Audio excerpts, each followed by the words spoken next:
Hello student, welcome to Shubh study zone. আজ আমরা টেন্সের পার্ট 3 করব। তোমরা যারা পার্ট 1 পার্ট 2 দেখোনি তারা প্লেলিস্টে গিয়ে পার্ট 1 ও পার্ট 2 দেখে নিও। চলো তাহলে আমরা পার্ট 3 শুরু করি। পাস্ট টেন্সের 3 নম্বর ভাগটি হলো পাস্ট পারফেক্ট টেন্স। তাহলে পাস্ট পারফেক্ট টেন্স কাকে বলে? অতীতকালে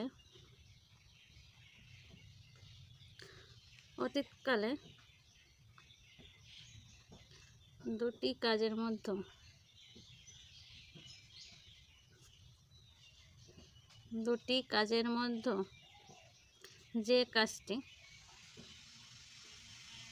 যে কাজটি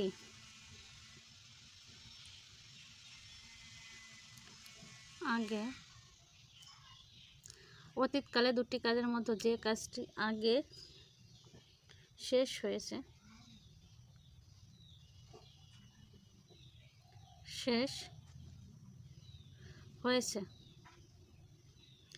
সেটি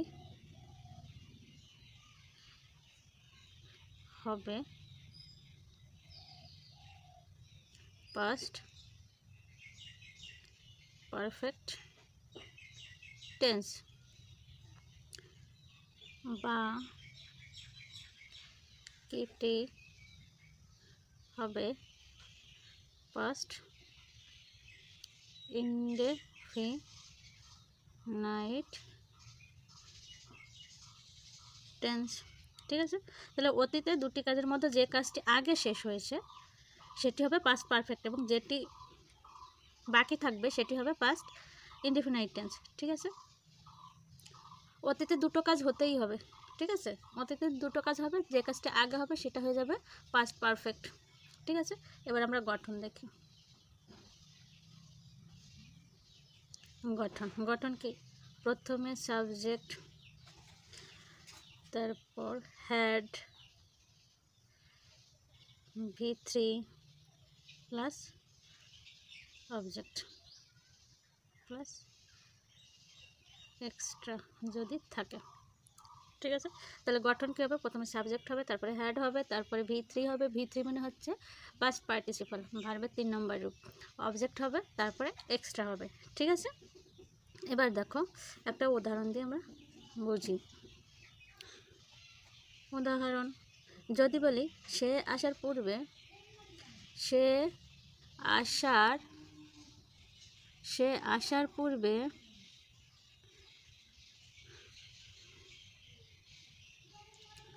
অঙ্কিত এসেছিল, তাহলে এখানে সাবজেক্ট এই পূর্বে রয়েছে। ঠিক আছে, তাহলে কোন কাজটা আগে হয়েছে? সে আসার পূর্বে অঙ্কিত এসেছিল। এই দুটো কাজের মধ্যে কোন কাজটা আগে হবে? দেখো, অঙ্কিত এসেছিল। সে আসার পূর্বে মানে সে আসার আগেই অঙ্কিত এসেছিল, তাহলে এইটা হয়ে যাবে আমাদের পাস্ট পারফেক্ট টেন্স। ঠিক আছে, তাহলে পাস্ট পারফেক্ট টেন্সটা যদি পূর্বে থাকে এইখানটায় তাহলে পূর্বে হবে, আর যদি পরে থাকে তাহলে পরে বসাতে হবে। ঠিক আছে, তাহলে এখানে কি আছে? অঙ্কিত এসেছিল। আমরা করি গঠন অনুসারে, সাবজেক্ট হচ্ছে অঙ্কিত। এবার গঠন হ্যাড V3। ঠিক আছে, তাহলে V3 কী হবে? কাম, তাহলে কাম হবে কাম। এবার দেখো এই বিফোরটা রয়েছে, পূর্বে রয়েছে, তার জন্য বিফোর আর বাকি যেটা রয়েছে সেটা আমাদের কি হয়ে যাবে? Past indefinite. তাহলে পাস্ট ইনডিফিনাইটের গঠন অনুসারে এটা হবে সাবজেক্ট হি আর V2 কেম। ঠিক আছে, বোঝা গেল? আবারও বলছি, পাস্ট পারফেক্ট টেন্স কাকে বলে? না, অতীতকালে দুটো কাজ সংগঠিত হতেই হবে, তার মধ্যে যে কাজটি আগে হবে সেটা হয়ে যাবে পাস্ট পারফেক্ট টেন্স এবং যে কাজটি পরে হবে সেটি হয়ে যাবে পাস্ট ইনডেফিনাইট টেন্স। এবার পাস্ট পারফেক্ট টেন্সের গঠন কি? প্রথমে সাবজেক্ট, তারপরে হ্যাড, তারপরে V3 মানে ভার্বের 3 নম্বর রূপ অর্থাৎ পাস্ট পার্টিসিপাল, তারপর অবজেক্ট এবং তারপর এক্সট্রা যদি থাকে তাহলে। এবার একটা উদাহরণ কি আছে? সে আসার পূর্বে অঙ্কিত এসেছিল। দেখো এই দুটো কাজের মধ্যে দুটো কাজ হচ্ছে, সে আসবে আর অঙ্কিত এসেছিল, এরকম একটা ব্যাপার। তাহলে সে আসার পূর্বে অঙ্কিত এসেছিল। ঠিক আছে, দুজনেই এসেছিল কিন্তু অঙ্কিত আগে এসেছিল, এরকম বোঝাচ্ছে। তাহলে অঙ্কিতটা হয়ে যাবে পাস্ট পারফেক্ট, আর সে আসার মানে আসাটা হয়ে যাবে পাস্ট ইনডেফিনাইট। তাহলে এই যে পূর্বে রয়েছে, পূর্বে থাকা মানে কি, যে টেন্সটা আমাদের পারফেক্ট হবে সেটা পূর্বে বসবে। তাহলে এইটা পারফেক্ট হয়ে যাচ্ছে, যার কারণে এটা পূর্বে বসছে, আর ইনডিফিনাইটটা পরে বসছে। ঠিক আছে, আরেকটা উদাহরণ আমরা দেখব। চলো তাহলে, আরেকটা উদাহরণ হচ্ছে আমরা আসার পর, আমরা আসার পর তারা এসেছিল। আমরা আসার পর তারা এসেছিল। ঠিক আছে, এই দেখো এখানে দুটো কাজ হচ্ছে, আমরা আসা আর তারা আসা। তাহলে কোন কাজটা আগে হয়েছে? তাই দেখো, আমরা আসার পর তারা এসেছিল, তার মানে আমরা আগে এসেছিলাম, তারপরে তারা এসেছিল। ঠিক আছে, তাহলে কি হয়ে যাবে, যে কাজটা আগে হবে সেটা তো আমাদের পারফেক্ট টেন্স হবে। তাহলে আমরা আগে আসা মানে এসছি, তারপরে তারা এসেছে। ঠিক আছে, তার মানে এটা হয়ে যাবে পাস্ট পারফেক্ট। ঠিক আছে, পাস্ট পারফেক্ট, আর এটা হয়ে যাবে পাস্ট ইনডিফিনাইট। তাহলে এটা কি হবে, তারা এসেছিল, এটা আগে হয়ে যাবে দে কেম, এই পরটা হয়ে যাবে after, after we had come. ঠিক আছে, যেটা বলেছিলাম পর থাকলে কি হয়ে যাবে, পরে পাস্ট পারফেক্ট টেন্সটা হবে এবং আগে পাস্ট ইনডিফিনাইট টেন্সটা হবে।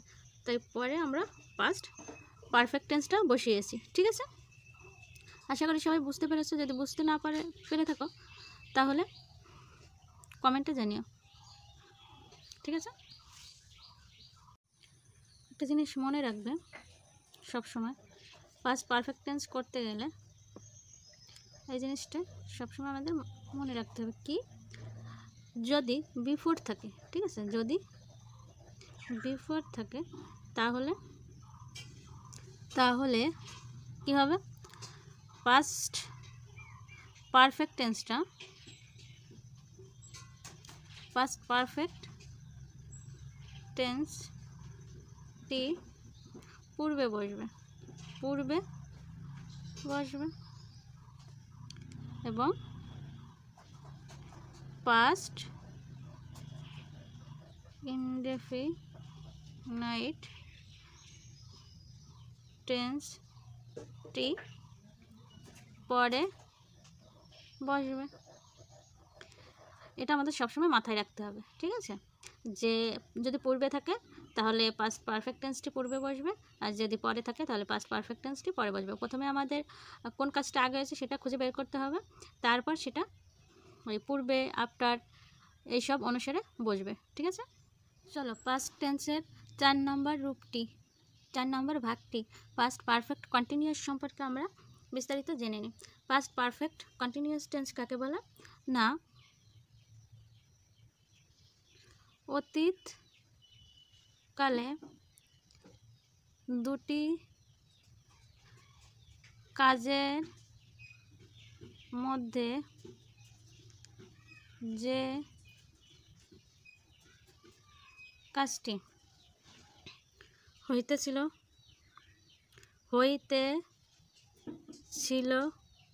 চলিতেছিল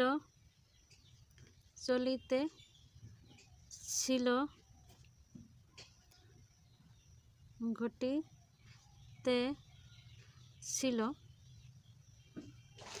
এরূপ বোঝায়,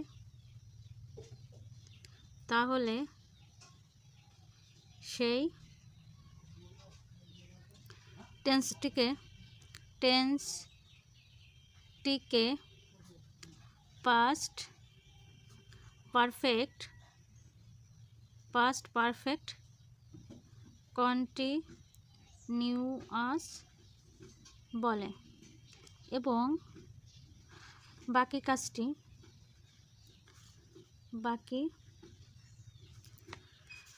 কাজটি আমাদের হয়ে যাবে পাস্ট ইনডেফিনাইট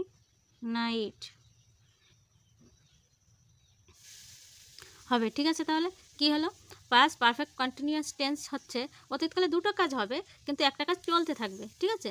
যে কাজটা চলতে থাকবে সেটি হয়ে যাবে পাস্ট পারফেক্ট কন্টিনিউয়াস, এবং যেটি অবশিষ্ট থাকবে সেটি হয়ে যাবে আমাদের পাস্ট ইনডিফিনাইট টেন্স, ঠিক আছে? মাথায় রাখবে পাস্ট পারফেক্ট টেন্সে ছিল দুটি কাজ, যেটি আগে হয়ে গিয়েছিল সেটি হয়ে যাবে পাস্ট পারফেক্ট, আর এখানে পাস্ট পারফেক্ট কন্টিনিউয়াসটা হচ্ছে যে কাজটি চলতে থাকবে, মানে দুটো কাজের মধ্যে যে কাজটি চলতে থাকবে, ঠিক আছে? ক্লিয়ার?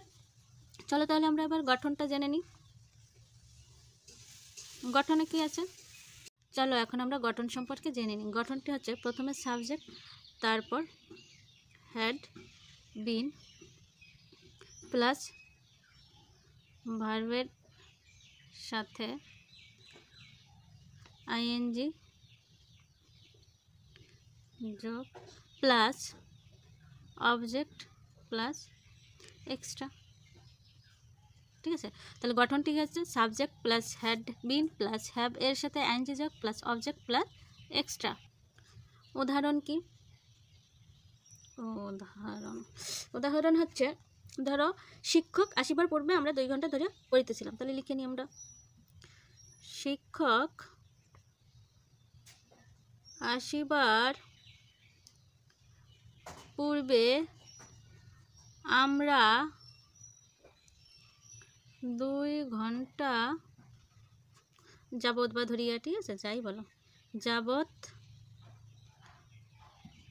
পড়িতেছিলাম, ঠিক আছে?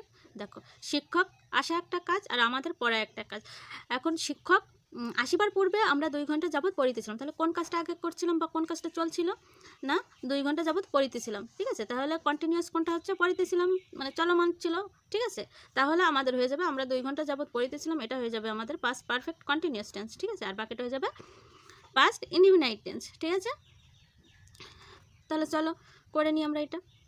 তাহলে কী রয়েছে? পূর্বে, তার মানে পূর্বে আমাদের হয়ে যাবে পাস্ট পারফেক্ট কন্টিনিউয়াস টেন্সটা, তাহলে আমরা সেইটা আগে করে উই গঠনের হ্যাড বিন, এখানে ভার্ব কোনটা আছে? পড়িতেছিলাম, মানে পড়া, তাহলে ভার্বের সঙ্গে আইএনজি যোগ, রিডের সাথে আইএনজি যোগ, তাহলে we had been reading,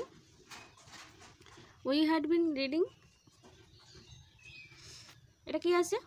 before, ঠিক আছে? তাহলে বিফোর যেহেতু আছে তাহলে বিফোরে বসছি, ঠিক আছে? এবার দেখো সময় দাঁড়িয়েছে 2 ঘন্টা যাবত, তাহলে এই 2 ঘন্টা যাবত তো আমাদের করতে হবে, কিন্তু দেখো কোন 2 ঘন্টা সেটা কিন্তু আমাদের বলে দেয়নি, যার জন্য ফর হবে। যদি বলে দিত, নির্দিষ্ট করে বোঝাতো, তাহলে আমরা এখানে সিন্স বসাতাম, ফর 2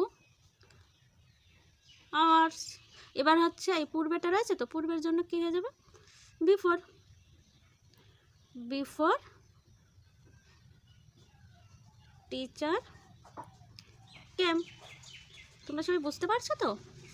দেখো we had been reading for 2 hours before the teacher came, ঠিক আছে? আশা করি বুঝতে পেরেছো। তাও আর একবার, পাস্ট পারফেক্ট টেন্স আছে দুটো কাজের মধ্যে যে কাজটি চলবে, রানিং বোঝাবে, তাহলে সেটা হয়ে যাবে past perfect continuous. Past perfect কন্টিনিউয়াসের গঠন হয়ে যাচ্ছে সাবজেক্ট হ্যাড বিন প্লাস ভার্বের সাথে আইএনজি যোগ প্লাস অবজেক্ট প্লাস এক্সট্রা। দেখো যখনই আমরা কন্টিনিউয়াস পাচ্ছি তখনই কিন্তু আমরা ভার্বের সাথে আইএনজি যোগ করছি, ঠিক আছে? যখনই আমরা কন্টিনিউয়াস পাচ্ছি তখনই ভার্বের সাথে আইএনজি যোগ করছি। তাহলে উদাহরণ কী আছে? শিক্ষক আসিবার পূর্বে আমরা 2 ঘন্টা যাবত পড়িতেছিলাম, ঠিক আছে? তাহলে শিক্ষক আসিবার পূর্বে কোন কাজটা আগে হয়েছে? আমরা 2 ঘন্টা যাবত পড়িতেছিলাম, এবং এটা কি হয়ে যাচ্ছে? চলমান, কন্টিনিউয়াস, তার কারণে এটা আমাদের হয়ে যাবে পাস্ট পারফেক্ট কন্টিনিউয়াস, ঠিক আছে? এবার দেখো একটা জিনিস, এখানে সময় উল্লেখ করা থাকবে, ঠিক আছে? পারফেক্ট কন্টিনিউয়াসে সবসময় সময় উল্লেখ করা থাকে, কিন্তু সেখানে আমাদের ফর আর সিন্স বসানো নিয়ে অনেক সময় ঝামেলা হয়, ঠিক আছে? এবার দেখো যদি নির্দিষ্ট সময় বোঝানো হয় তাহলে সিন্স বসে, আর যদি অনির্দিষ্ট সময় বোঝায় তাহলে ফর বসে, ঠিক আছে? চলো এখন আমরা ফিউচার টেন্স সম্পর্কে জেনে নিই। ফিউচার টেন্সের 4টি ভাগ কি? ফিউচার ইনডেফিনিট টেন্স, ঠিক আছে? গেল একটা ভাগ। 2 নম্বরে কি আছে? Future continuous tense. 3 নম্বরে কি আছে? Future perfect tense. 4 নম্বরে কি আছে? ফিউচার পারফেক্ট কন্টিনিউয়াস টেন্স, ঠিক আছে? দেখো চারটি ভাগের প্রথমটা হচ্ছে ফিউচার ইনডিফিনিট। আমি বলেছিলাম ইনডিফিনাইট, কন্টিনিউয়াস, পারফেক্ট কন্টিনিউয়াস এইগুলো থাকবে, কিন্তু আগে আমাদের ফিউচার হলে ফিউচার, পাস্ট হলে পাস্টে, প্রেজেন্টে হলে প্রেজেন্টগুলো বসবে। প্রত্যেকটারই এই চারটি ভাগ হয়, ঠিক আছে। ফিউচার ইনডিফিনাইট হচ্ছে ভবিষ্যতে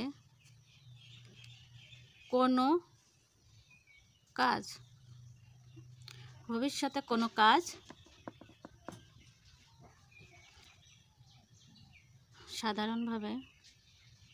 সাধারণভাবে হইবে, এরূপ বোঝালে ভার্ব এর ফিউচার ইনডেফিনাইট টেন্স হয়, ঠিক আছে। এবার গঠন কি? গঠন প্রথমে সাবজেক্ট, তারপরে শ্যাল অথবা উইল, এটা হচ্ছে সাবজেক্ট অনুসারে শ্যাল অথবা উইল বসে, প্লাস V1 মানে ভার্বের বর্তমান রূপ প্রথমটা, প্লাস অবজেক্ট, প্লাস এক্সট্রা যদি থাকে, ঠিক আছে। তাহলে একটা উদাহরণ দেখি আমরা।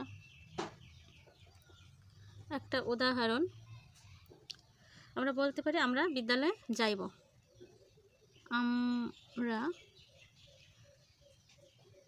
বিদ্যালয়ে যাইব বা যাব।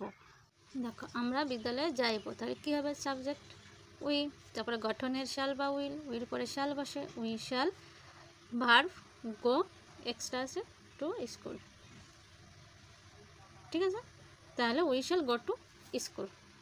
দেখো ফিউচার টেন্সের দ্বিতীয় টেন্সটি হলো ফিউচার কন্টিনিউয়াস টেন্স। তাহলে ফিউচার কন্টিনিউয়াস টেন্স কাকে বলে আমরা লিখে নিই। ভবিষ্যতে কোনো কাজ হইতে থাকিবে, চলিতে থাকিবে, ঘটিতে থাকিবে, এরূপ বোঝালে ভার্বের ফিউচার কন্টিনিউয়াস টেন্স হয়। গঠন প্রথমে সাবজেক্ট,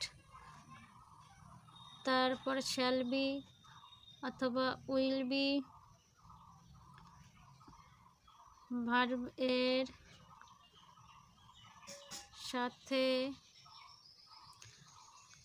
সাথে আইএনজি প্লাস অবজেক্ট। দেখো ফিউচার কন্টিনিউয়াসের গঠন হচ্ছে প্রথমে সাবজেক্ট, তারপর শ্যাল বি বা উইল বি, এটা হচ্ছে কর্তা অনুসারে বসে, তারপর ভার্বের সাথে আইএনজি যোগ অবজেক্ট, তারপর যদি এক্সট্রা কিছু থাকে তাহলে সেটা বলবে, ঠিক আছে। আমি আগেই বলেছি যে কন্টিনিউয়াস টেন্স হলে ভার্বের সাথে আইএনজি যোগ মাস্ট হবেই, ঠিক আছে। তাহলে চলো এবার একটা উদাহরণ দেখি। উদাহরণটা হচ্ছে, ধরো রীতি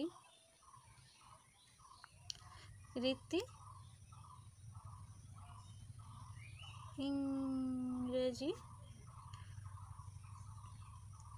পড়িতে থাকিবে। তাহলে কি হলো? উদাহরণ হিসেবে আমরা পাচ্ছি রীতি ইংরেজি পড়িতে থাকিবে। দেখো ভবিষ্যৎকালে চলতে থাকবে, তাহলে কি হলো? আমরা গঠন অনুসারে করে ফেলি। রীতি উইল বি, ভার্বের সাথে আইএনজি যোগ, রিড আছে ভার্ব, তাহলে রিডিং ইংলিশ, ঠিক আছে, ইংলিশ। দেখো ভবিষ্যৎকালে ঘটমান হবে, যদি এই রূপ বোঝায় তাহলে সেটা কি হয়ে যায়? Future continuous tense. আর ঘটন সেটা এটা। ভবিষ্যতে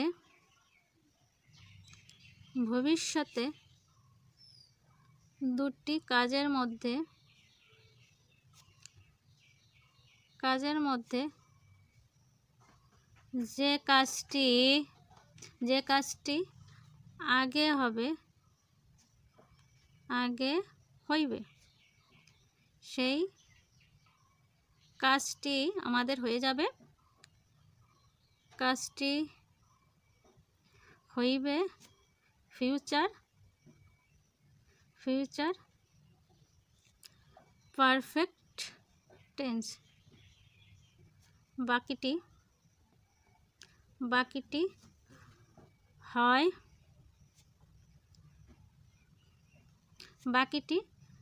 প্রেজেন্ট ইনডেফিনাইট অথবা ফিউচার ইনডেফিনাইট টেন্স হবে। ঠিক আছে, এবার চলো তাহলে আমরা গঠন দেখে নিই। গঠন কি? প্রথমে সাবজেক্ট, তারপর শ্যাল অবলিক উইল।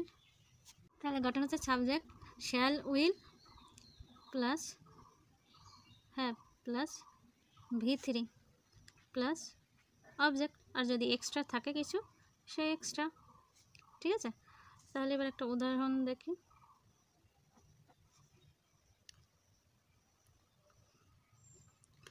রহিম আসিবার পূর্বে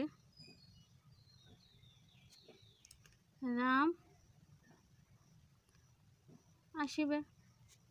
তাহলে গঠন অনুসারে আমরা দেখো আগে বুঝে নিই আমরা কোনটা কোন টেন্স। রহিম আসিবার পূর্বে রাম আসিবে, তাহলে কোন কাজটা আগে হইবে? আগে হবে রাম আসিবে তারপর রহিম আসবে। ঠিক আছে, তাহলে এটা হয়ে যাবে আমাদের ফিউচার পারফেক্ট। তাহলে গঠন অনুসারে এবার আমরা করতে পারি রাম। তাহলে আমরা গঠন অনুসারে করতে পারি Ram will have,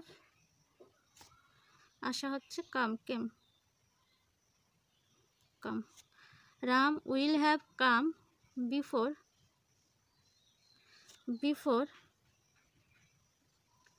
Rahim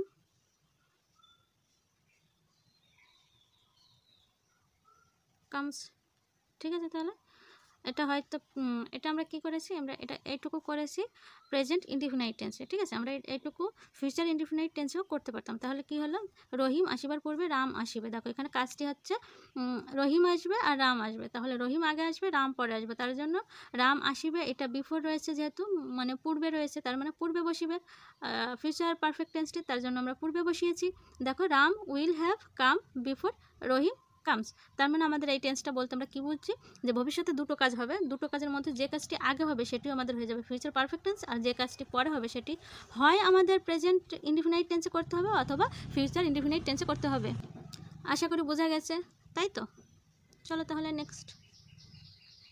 future perfect continuous হচ্ছে ফিউচার টেন্সের চতুর্থ এবং শেষতম টেন্স। তাহলে চলো ফিউচার পারফেক্ট টেন্স কাকে বলে জেনে নিই। ভবিষ্যতে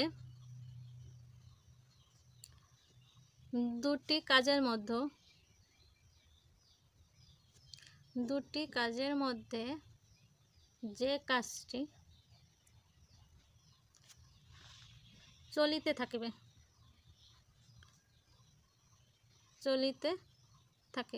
অর্থাৎ ঘটমান হবে, ঘটমান হইবে, সেই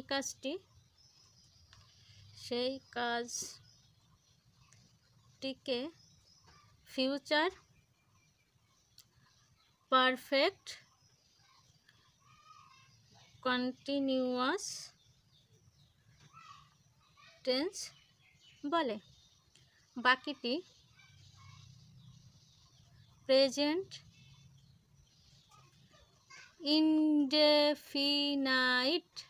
ইনডেফিনাইট টেন্স হবে, অথবা এটি প্রেজেন্ট ইনডেফিনাইট না করে আমরা ফিউচার ইনডেফিনাইটও করতে পারি। ঠিক আছে, চলো তাহলে গঠন জেনে নিই।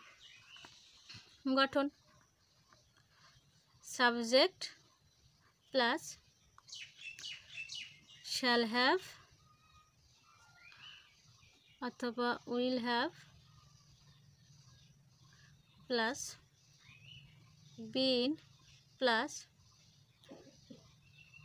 ভার্ব এর সাথে আইএনজি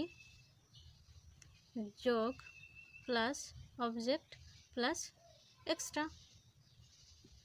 ঠিক আছে, তাহলে আমরা এখন উদাহরণ জেনে নিই। উদাহরণ কি? আমি আসিবার পূর্বে মিহির কাজটি করিতে থাকিবে।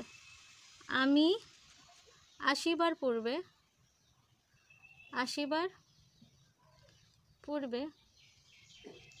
মিহির কাজটি করিতে থাকিবে। ঠিক আছে, তাহলে আমি আসিবার পূর্বে মিহির কাজটি করিতে থাকিবে। এবার কি করব আমরা? এটাকে ট্রান্সলেশন করব। প্রথমে তাহলে সাবজেক্ট কোনটা হবে, অবজেক্ট কোনটা হবে, কোনটা পারফেক্ট কোনটা ইনডেফিনিট দেখে নিই। আমি আসিবার পূর্বে মিহির কাজটি করিতে থাকিবে, তার মানে মিহির কাজটি করিতে থাকবে, এটা কন্টিনিউয়াস বুঝতে পারছি। তার মানে পূর্বে হচ্ছে দুটি কাজের মধ্যে, তাহলে এটা হয়ে যাবে আমাদের ফিউচার পারফেক্ট কন্টিনিউয়াস। তাহলে ফিউচার পারফেক্ট কন্টিনিউয়াস করি আমরা। মিহির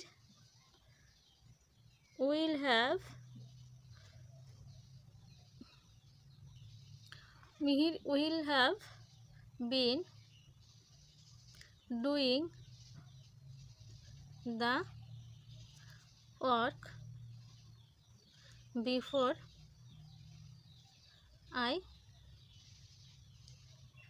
come। ঠিক আছে, তাহলে চলো আমরা এতদিন তো পার্ট 1, পার্ট 2, পার্ট 3তে আমরা টেন্সের ডিটেলস সম্পর্কে জেনেছি এবং সংজ্ঞা, গঠন, উদাহরণ সব দেখেছি। এবার শর্টকাটে মনে রাখবো কী করে সেটা দেখব। দেখো আমাদের এখানে 12টা টেন্সই রয়েছে। ঠিক আছে, এবার এইগুলো মুখস্থ রাখবো কী করে, তার জন্য শর্টকাট ট্রিক্স।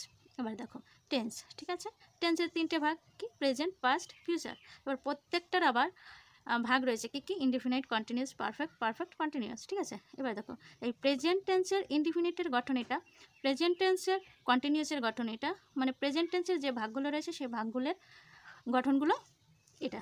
আবার পাস্ট টেন্স ইনডিফিনিট এটা, পাস্ট টেন্সের কন্টিনিউয়াস এটা, মানে পাস্ট টেন্সের গঠনগুলো এখানে রয়েছে, যে 4টে ভাগ রয়েছে সেটার গঠন এখানে রয়েছে। আবার ফিউচার টেন্সের যে 4টে গঠন রয়েছে সেই 4টা গঠন এখানে রয়েছে। ঠিক আছে, এবার দেখো প্রেজেন্ট টেন্সের ইনডিফিনিটের গঠন কি রয়েছে সেটা ডিটেলসে এখানে শর্টকাট করে লেখা রয়েছে।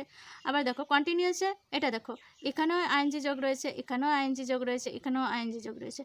আবার পারফেক্ট কন্টিনিউয়াসের সাথে আইএনজি যোগ তোমার আইএনজি যোগ। ঠিক আছে, এইভাবে যদি আমরা মুখস্থ করি, তারপরে দেখো এইখানটায় V3, পারফেক্ট টেন্সে সবসময় V3 হবে ভার্বের। ঠিক আছে, কন্টিনিউয়াসে সবসময় ভার্বের সাথে আইএনজি যোগ হবে। আর এইখানটায় প্রেজেন্ট ইনডিফিনিট টেন্সে হয়ে যাবে V1, কিন্তু কর্তা যদি থার্ড পারসন সিঙ্গুলার নাম্বার হয় তাহলে ভার্বের সাথে S/S যুক্ত হবে। ঠিক আছে, আর পাস্ট ইনডিফিনিটে শুধুমাত্র V2 হবে, আর এখানে শ্যাল অথবা উইল দিয়ে তারপরে V1 হবে। ঠিক আছে, এইভাবে শর্টকাটে যদি মুখস্থ করো তাহলে জীবনেও ভুলবে না তোমরা। ঠিক আছে, আশা করি এই শর্টকাট ট্রিক্সটি তোমাদের ভীষণ কাজে লাগবে। Thank you. আশা করি ভিডিওটি তোমাদের সবার ভালো লেগেছে। যদি ভালো লেগে থাকে ভিডিওটি, তাহলে লাইক, শেয়ার, সাবস্ক্রাইব করে দিও। আর সাবস্ক্রাইব করে পাশে থাকা বেল আইকনটি অল করে রেখো।